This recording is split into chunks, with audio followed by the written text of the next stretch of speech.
Shalom, selamat sore. Perkenalkan, nama saya John Pakpahan.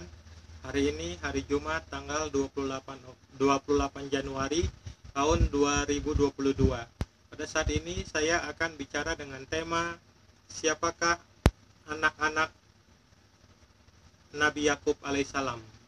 Hari ini saya akan bicara dengan tema siapakah nama anak-anak Nabi Yakub alaihissalam. Mari kita mulai.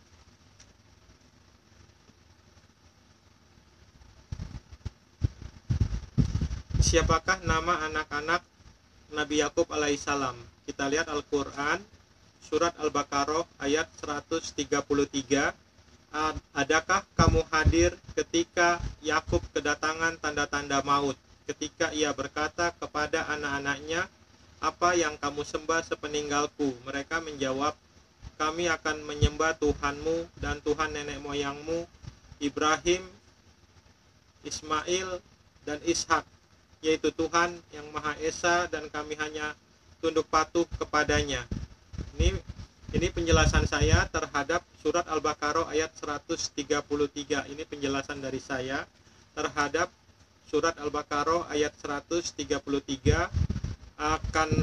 Adakah kamu hadir ketika Yakub kedatangan tanda-tanda maut, ketika ia berkata kepada anak-anaknya? Ini penjelasan dari saya. Adakah kamu hadir ketika Yakub kedatangan tanda-tanda maut, ketika ia berkata kepada anak-anaknya, siapakah nama anak-anak Nabi Yakub alaihissalam semuanya? Saya ulangi sekali lagi, siapakah nama anak-anak Nabi Yakub alaihissalam semuanya? Jawabannya tertulis dalam Al-Quran di surat apa, ayat berapa. Kalau tidak bisa dijawab, maka terbukti dengan nyata bahwa Al-Quran tidak terperinci dan tidak sempurna. Saya ulangi sekali lagi, kalau tidak bisa dijawab, maka terbukti dengan nyata bahwa Al-Quran tidak terperinci dan tidak sempurna. Dan ayat Al-Quran yang mengatakan bahwa Al-Quran itu terperinci dan sempurna adalah bohong dan dusta besar belaka. Kita lihat Al-Quran, surat Hud ayat 1, Alif, Lam, Ra. Inilah suatu kitab yang ayat-ayatnya disusun dengan rapi, serta dijelaskan secara terperinci, yang diturunkan dari sisi Allah yang maha bijaksana lagi maha tahu. Kita lihat Al-Quran surat Al-An'am ayat 114. Maka patutkah aku mencari hakim selain daripada Allah, padahal dialah yang telah menurunkan kitab Al-Quran kepadamu dengan terperinci. Orang-orang yang telah kami datangkan kitab kepada mereka, mereka mengetahui bahwa Al-Quran itu diturunkan dari Tuhanmu dengan sebenarnya. Maka janganlah kamu sekali-kali termasuk orang yang ragu-ragu. Kita lihat Al-Quran surat Ibrahim ayat 52. Al-Quran ini adalah penjelasan yang sempurna bagi manusia, dan supaya mereka diberi peringatan dengannya, dan supaya mereka mengetahui bahwasanya Dia adalah Tuhan yang Maha Esa, dan agar orang-orang yang berakal mengambil pelajaran. Kita lihat Al-Quran surat Al-An'am ayat 115.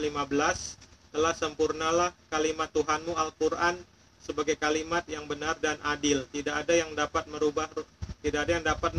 Kita lihat Al-Quran surat Al-An'am ayat 115. Telah sempurnalah kalimat Tuhanmu Al-Quran sebagai kalimat yang benar dan adil. Tidak ada yang dapat merubah-rubah kalimat-kalimatnya, dan dialah yang maha mendengar lagi maha mengetahui. Kita lihat Al-Quran surat Al-Hijr ayat 1, Alif, Lam, Ra. Surat ini adalah sebagian dari ayat-ayat Alkitab yang sempurna, yaitu ayat-ayat Al-Quran yang memberi penjelasan. Itu adalah dasar dalil dalam Al-Quran yang mengatakan bahwa Al-Quran itu sempurna dan terperinci. Kalau memang benar Al-Quran itu sempurna dan terperinci, tolong dijawab, siapakah nama anak-anak Nabi Yakub alaihissalam semuanya? Sekali lagi, kalau memang benar Al-Quran itu sempurna dan terperinci, tolong dijawab, siapakah nama anak-anak Nabi Yakub alaihissalam semuanya? Jawabannya tertulis dalam Al-Quran di surat apa, ayat berapa. Kalau tidak bisa dijawab, maka terbukti dengan nyata bahwa Al-Quran tidak terperinci dan tidak sempurna. Dan ayat Al-Quran yang mengatakan bahwa Al-Quran itu terperinci dan sempurna adalah bohong dan dusta besar belaka. Terima kasih, Shalom, Tuhan Yesus Kristus memberkati. Dadah.